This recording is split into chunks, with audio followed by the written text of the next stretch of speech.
Hey guys, I'm a little sick today, so maybe my brain's not working as quick as it normally does. So bear with me here. I'm gonna walk this through this slowly. Um, I'm seeing a lot of crypto influencers, YouTubers, content creators, whatever you want to call them, Ben Cohen and many others. I think Ben Cohen was probably the original to put out this theory, um, and I just wanted to go over it really quickly. Uh, so basically, his theory, as you can see by the post that he put here, the 4 year cycle is intact. Um, and then he says we had a peak in 2019, we topped, and in 2025, we topped. And then we had, so the 4 year cycle is in fact intact.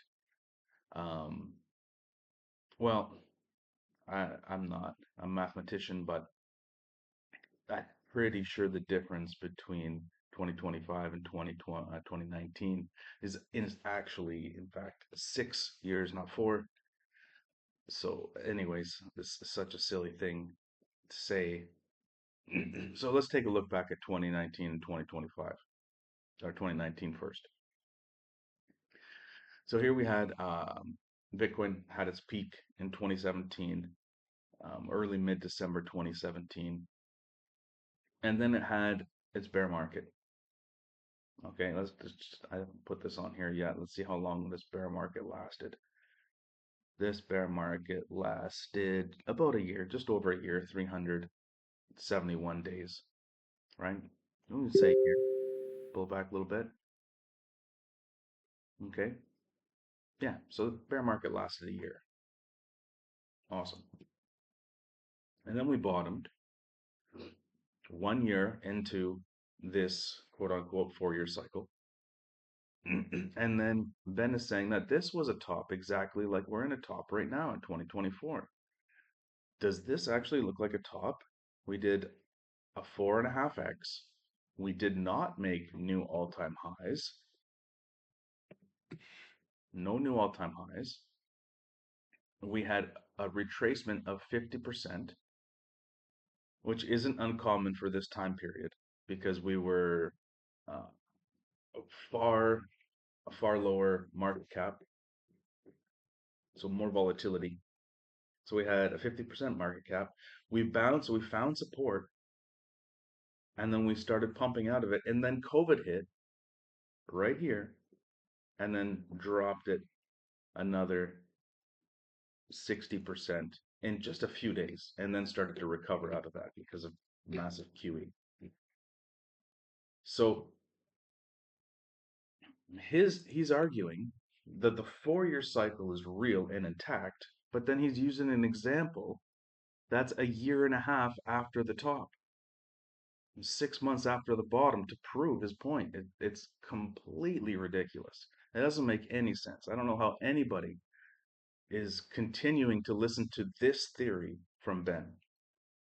He seems like he's so attached, and all of these guys are so attached to this 4 year cycle theory that they're just searching and scouring for anything that affirms their confirmation bias. When they're even using things that discredit that theory by saying a top came in a year and a half after the past top, and it's not even a new all-time high. And it's only 6 months after the bottom, and it only came down 50% and then started to reverse before COVID hit. So it's a silly theory.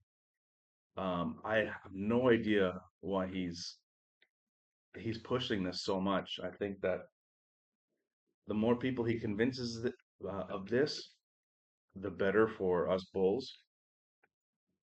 Um, I know that there's a few bears in here, but yeah, just open the charts, question everything, question what I'm saying. See, like, are there flaws in what I'm saying? Find them, bring them to me. I'll look at them, and if they're there, then I'll make adjustments. That's what it's about. It's not about a single person. It's not about me being right. It's about winning. So if you find that you're going down the wrong path, if you find you're making a mistake, you gotta pivot. and you got to try to do it humbly. Um, Looking at this theory, this new theory that the top is in October, it doesn't make sense. It only the only thing that it makes sense is that it's 4 years, but his main point is a year and a half, is what he's using as his example. And anyways, I just wanted to leave it there. I wanted to show you my thoughts on this. I was looking at it this morning. Um, I'm gonna leave it there. All right, everybody, let me know what you think.